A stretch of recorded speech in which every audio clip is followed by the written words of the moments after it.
How important is legacy to you? Because it's a word that is so meaningful to me.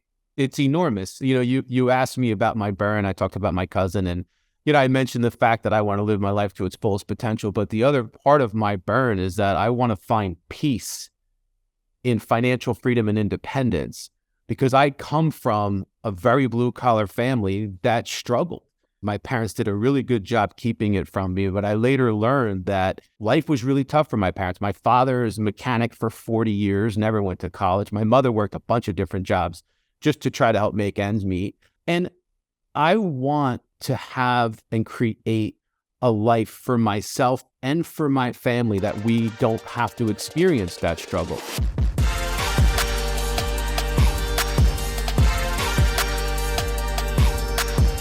Welcome back to another episode of The Burn. I am Ben Newman, and you know how we do this every single week. You're accustomed to this now. We're going to bring you a story of an athlete, an entertainer, a celebrity, an entrepreneur, a business owner, somebody who's made a choice to attack their life every day.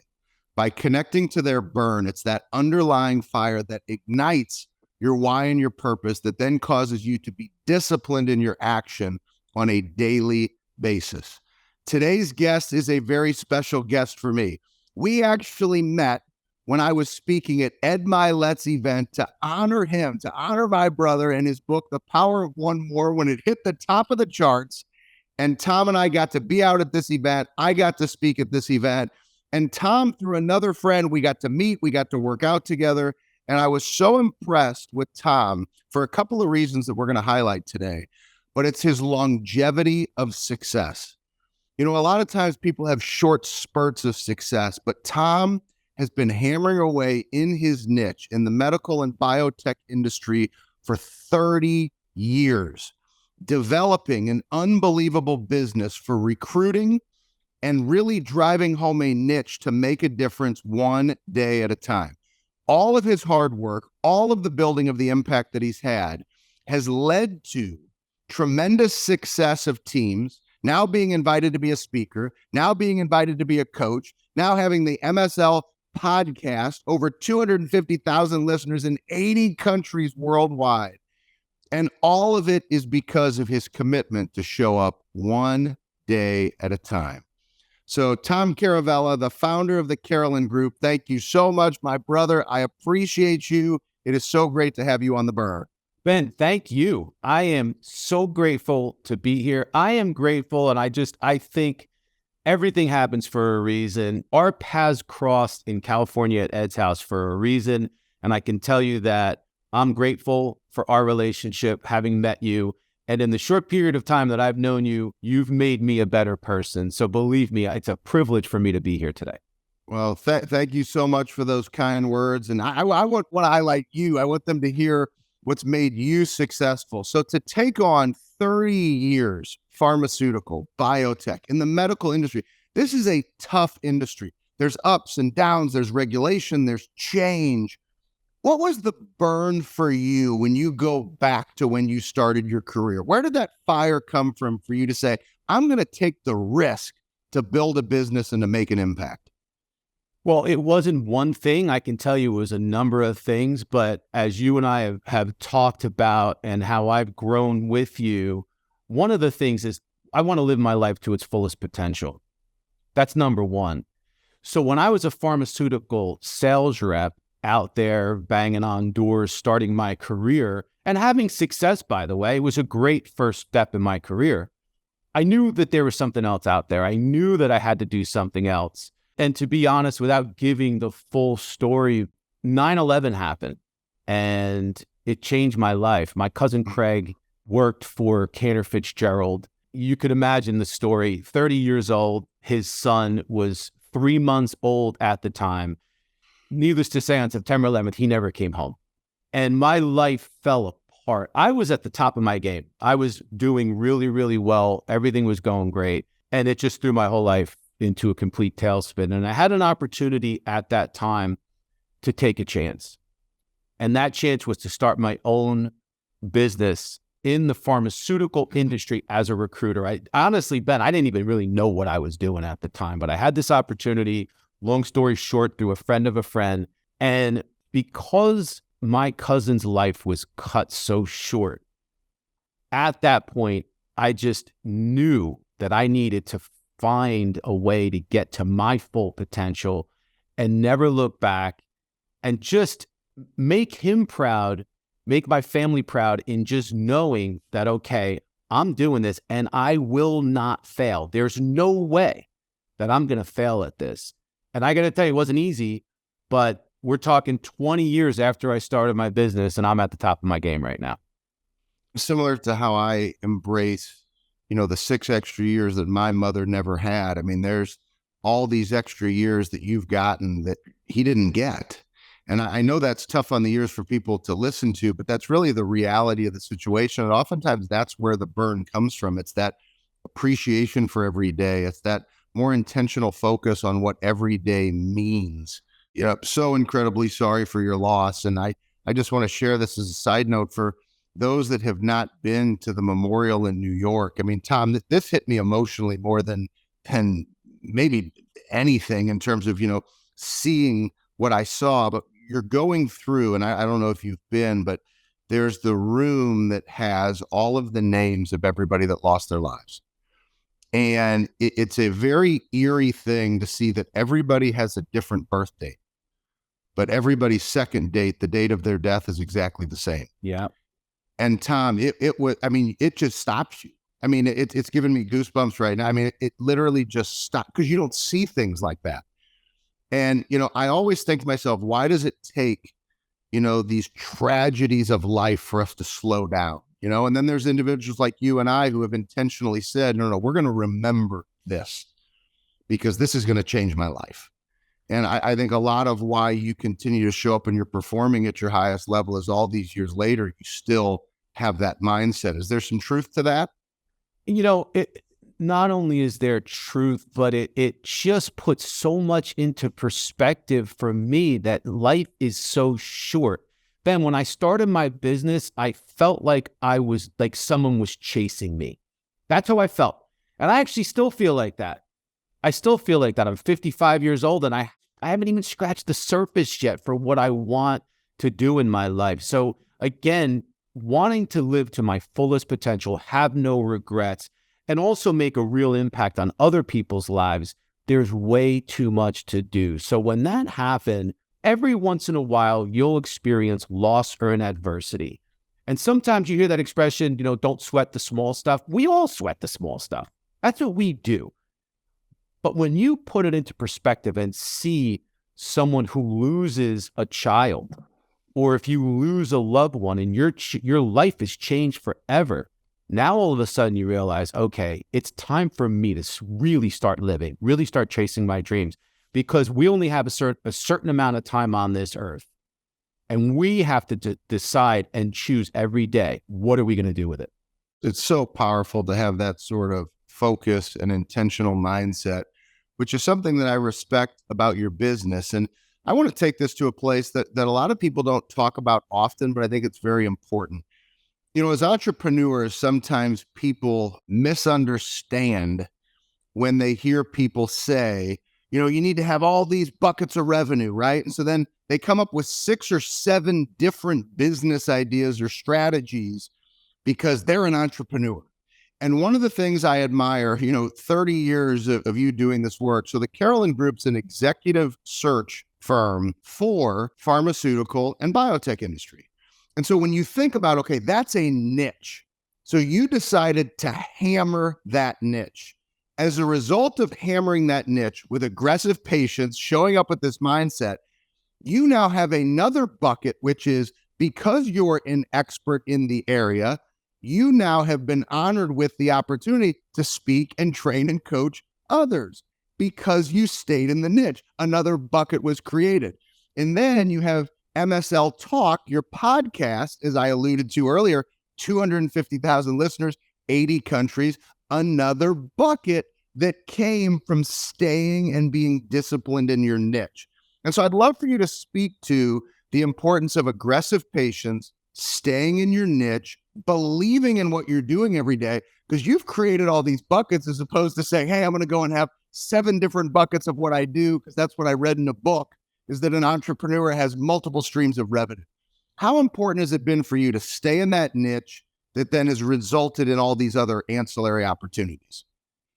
I'll tell you, Ben, it's meant everything to me in the success of my career, the success of my business, and all the opportunities that I now have are because of the fact that I developed this niche and developed it over 20 years. It's not a flash in the pan where I'm coming in and I'm saying, okay, I'm a specialist in this, but I have no body of work to support it. And let me say that this is very difficult. It's not easy to do.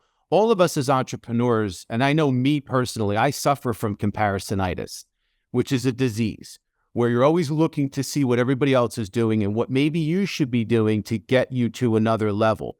Well, one of the things, thankfully, and I thank God every day, is that I developed this niche within the pharmaceutical industry focused on what's called medical science liaisons. Now, I don't need to get into the details of what that is, but very, very early on, literally right when I first started my business, one of my clients asked me, hey, do you guys recruit medical science liaisons? And of course, at the time, I was like, sure, of course. I couldn't even tell medical science liaisons. I didn't even know what it was.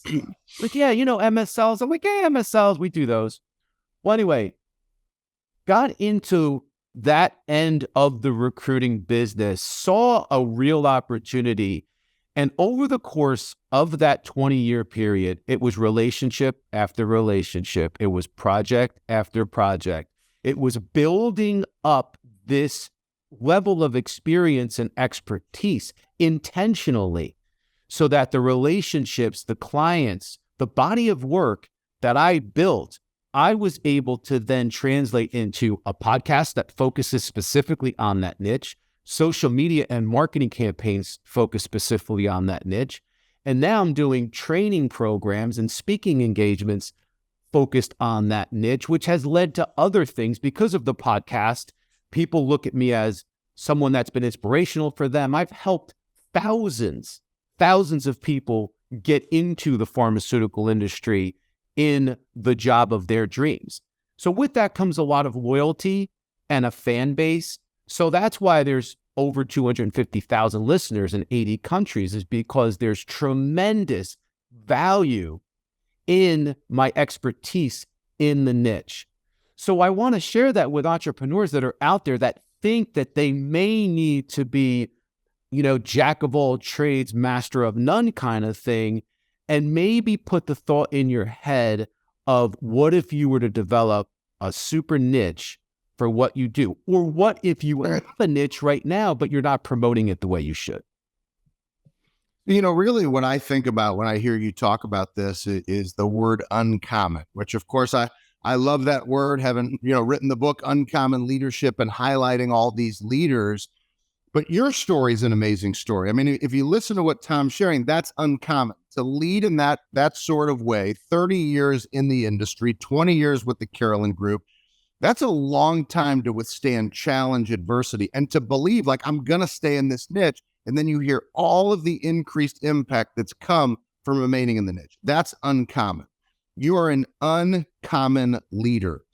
What is the most important lesson you've learned as a leader that you can share with others that'll help them choose to be uncommon and to have the discipline to stay in a niche, or to have the aggressive patience to stay in the fight when they don't feel like it? What makes you uncommon, or what's that powerful leadership lesson you like to share with others?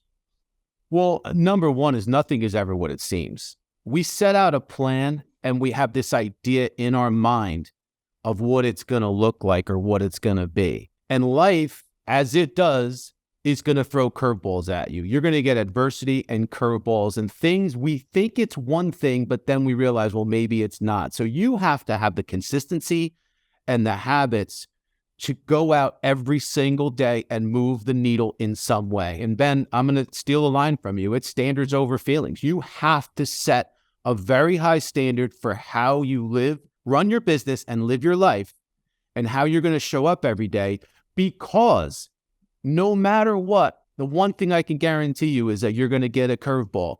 You're going to get, something's going to come in your path that you didn't expect. And if you let it derail you, distract you, take you off course, bring you in another direction, you could lose everything. But if you stay consistent and if you know who you are and show up every day, you're going to make progress even on your worst days. It's like, I hate to use this analogy, but like if you're up at the plate and you're sitting there and like I said, nothing's what it seems, you're waiting straight fastball. And all of a sudden you get this curve with a 2-foot break. Are you going to stand there with the bat on your shoulder going down looking, or are you going to swing for the fences or at least try to hit a bloop single? Make something happen, be consistent, and be ready, because it's never going to be easy. Staying in the fight, understanding that, choosing that sort of a mindset, you end up leaving a legacy. And that's really what you're doing now, Tom, with the consistency of remaining in this niche, thousands of people impacted just in terms of bringing them into the industry, and then the tens of thousands every single month just listening to the podcast. How important is legacy to you? I'd love to finish there because it's a word that is so meaningful to me. It's enormous. You asked me about my burn. I talked about my cousin, and I mentioned the fact that I want to live my life to its fullest potential. But the other part of my burn is that I want to find peace in financial freedom and independence, because I come from a very blue collar family that struggled. My parents did a really good job keeping it from me, but I later learned that life was really tough for my parents. My father is a mechanic for 40 years, never went to college. My mother worked a bunch of different jobs just to try to help make ends meet. And I want to have and create a life for myself and for my family that we don't have to experience that struggle. And Ben, it's not just a struggle in wondering if you have enough money to live a certain lifestyle. It's having peace in where you are from a career perspective, a financial perspective, having that fulfillment in what you do, and translating that to my son. As you mentioned, my son went to the United States Naval Academy, graduated. Now he serves our country as a Marine Corps officer. He's stationed in Okinawa, Japan right now. My daughter went to University of Pennsylvania. She now lives in New York and works for an investment bank. I wanted them to have the ability to take care of themselves and have a life where they can find peace and they can find financial independence and not have to worry and struggle with money and money challenges, but also be fulfilled in their careers. And then the last thing that really ignites my burn is I want to help others. I want to help others in that, because how many people struggle financially? How many people are looking for their next career? I feel like I have an obligation to people that come across my desk every single day to help them. If I have the answers to the test, I'm sharing it with them. How much I can tell you. I love it. Tom, thank you so much for your intentionality. Thank you for showing up with the burn every day and for being an example of what it means to stay in that niche and to be aggressive and to be intentional and to believe. I mean, there's so much belief in what you say, which has caused you to be so disciplined over all these years. And I love hearing your thoughts on legacy. And, for those really paying attention, it's not just the impact you make in business, it's the impact you have on family. And we can, when we're intentional, have an impact on both. Thank you so much. We're going to make sure in all of the notes for the show that you have the opportunity to learn about MSL Talk. Those of you that understand the importance of that niche. I know just by having Tom's name as a burn guest, people are going to be listening. I know you're probably already tuned into a show. If you're not, make sure that you are. And we appreciate you, Tom. We appreciate your example. Much love, brother. And I cannot wait to continue to have the opportunity to grow with you. Ben, this was amazing. I love you. I appreciate everything that you do. You inspire me every single day. Please keep doing what you're doing, and you inspire others. And I'm grateful for this opportunity to be here. Thank you for having me. Thank you, brother. And for everybody listening, this is the burn. This is why we do what we do. There's so many amazing stories of individuals who have made that choice to connect to the burn, which ignites that why and that purpose, and then causes them to be disciplined, especially on the days that they don't want to do it. Please share this episode with somebody that needs to hear the importance of legacy and staying in a niche and to hear Tom's story. Share the burn, stay connected to your burn, and we will see you next week.